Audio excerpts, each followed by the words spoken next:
Hello friends and welcome back to my channel JS Lab. In the previous video we have seen vectors and lists in R. In this video we will see how to use matrices in R, metrics in R.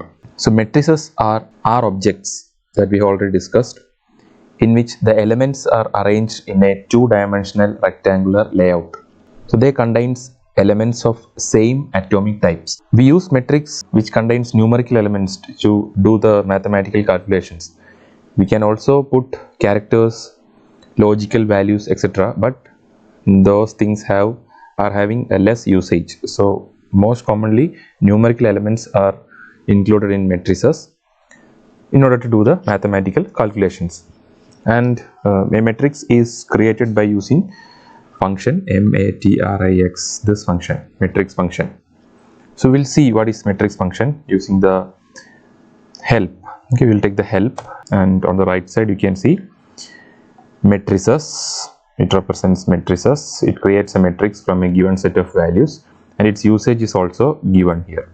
Matrix, inside that you need to do data, then n row means number of rows and number of columns, and by row means in which way you need to arrange, by row or by column, and the dimension names, etc. So data is the input vector which becomes the data elements of the matrix. That means the elements that you are going to give to the matrix. N row is the number of rows that is to be created.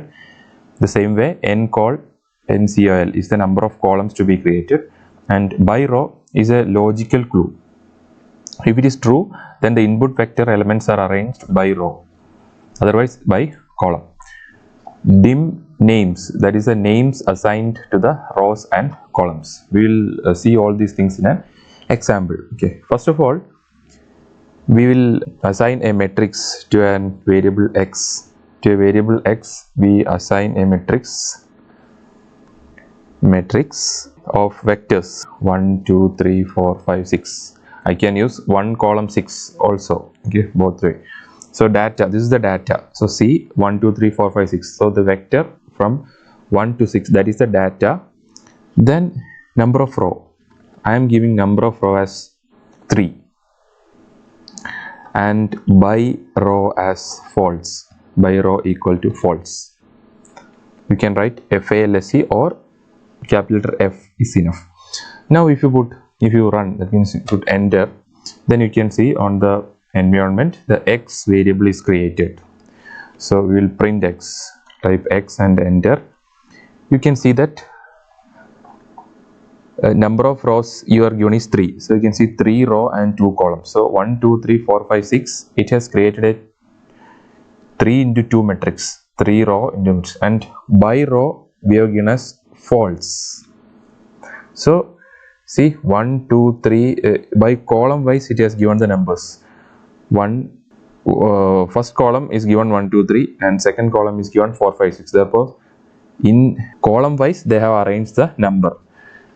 I will just change the previous to by row to true. Okay, the same expression by row to 2. Now a new x has been created. If you take x, you can see here 1 2 3 4 5 6. The arrangement has been changed. Here given values based on the row. So you can see first row 1 to 2 3 4 5 6, but the previous one it was 1 2 3 4 5 6 based on the column. So that is use of by row. If you put by row as true, then the assignment will be based on the row. We will give some name to the columns. Okay, so that I am getting R is equal to a vector of strings. Okay, row 1, row 2, comma row 3,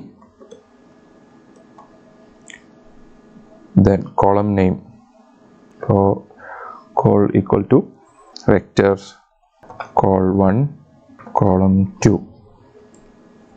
Okay, now we will give the same matrix here. We will use the same matrix. It means x is equal to, I am taking the previous value using the up arrow, by row equal to true, comma I am adding the next argument dim names equal to list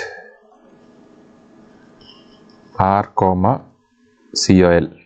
Put enter. So now you can see if I print the value x, if I print the value x, you can see row 1, row 2, row 3 has been printed, column 1 and column 2. So whatever you are entering here, that it will be visible in the output. So that is how you need to put the DIME names. Okay, equal to list of r comma col. R we have specified here 3 rows, and column we have specified 2 columns. Now we will see how to access the elements of a matrix using column and row index of the element. So we will use the same element x, so same matrix x for that one. Okay, first I am going to print x of 1 comma 2, meaning is that first row second element, second column, first row second column. If you would enter, it will be 2 from row 1 and column 2. Okay, so 2 is the element.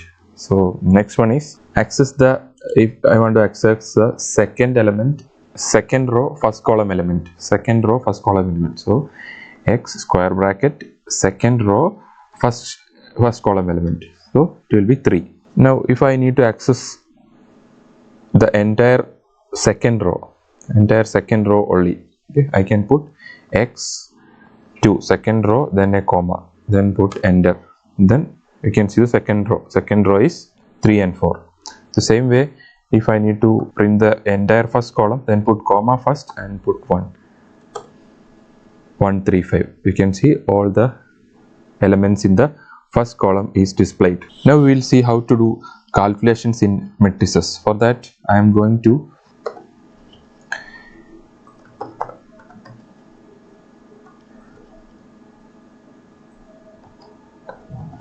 matrix 1 2 3 4. Okay, 1 2 3 4, and row number of n row equal to 2, and by row equal to true.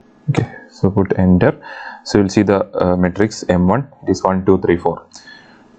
Then I am introducing another matrix. The elements are 5 6 7 8, 2 into 2 matrix, n row number of row equal to 2, and by row equal to true. So I will see the M2, same thing, 5 6 7 8. So I have created 2 into 2 matrix, and I am going to add the result, add equal to M1 plus M2. So if I check the result, it will add each element. So 1 plus 5 we will get 6, 2 plus 6 you will get 8, the same way 3 plus 7 10, and 4 plus 12, 4 plus 8 12. That is the element wise addition. Same way you can do subtraction.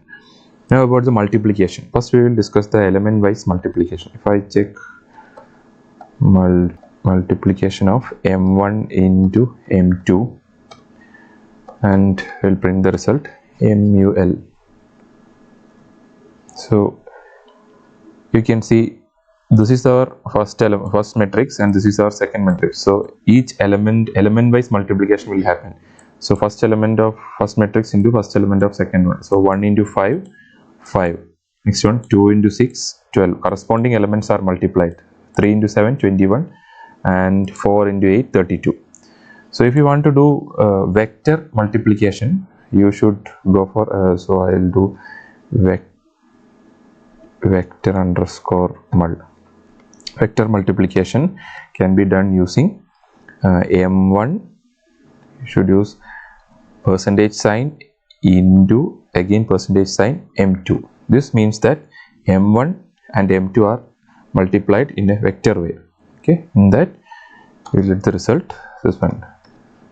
So I will print the value. So it is 19 22 43 52. So when a 2 into 2 matrix is multiplied vectorially with a 2 into 2 matrix, the result should be a 2 into 2 matrix. You can see that this is the first matrix, the second matrix. So what they will do is this row will be multiplied and added with this column. That means 1 into 5 plus 2 into 7. So 5 plus 14 19. The same way second one, 1 into 2 1 into 6 plus 2 into 8, that is 22. Again 3 into 7, 3 into 5 plus 7 into 4, so you'll get 43, and 3 into 6 plus 4 into 8, you'll get 50. That is how the vector multiplication is done. So in this video we have seen another R data object called matrix, how to define a matrix, how to introduce the various arguments in the matrix, how to access each elements in matrix, how to do addition, subtraction, element wise multiplication and vector multiplication. The same way you can do division as well. So if I do div equal to m1 divided by m2, you'll get the element wise division. So each element and one, first element m1 is 1, first element is 1 by 5, you will get 0.2. The same way element wise division is possible in matrix. So if you have any suggestions or comments, please comment in the comment section. Please subscribe my channel for more videos. So we'll see you in the next video. Bye. Thank you.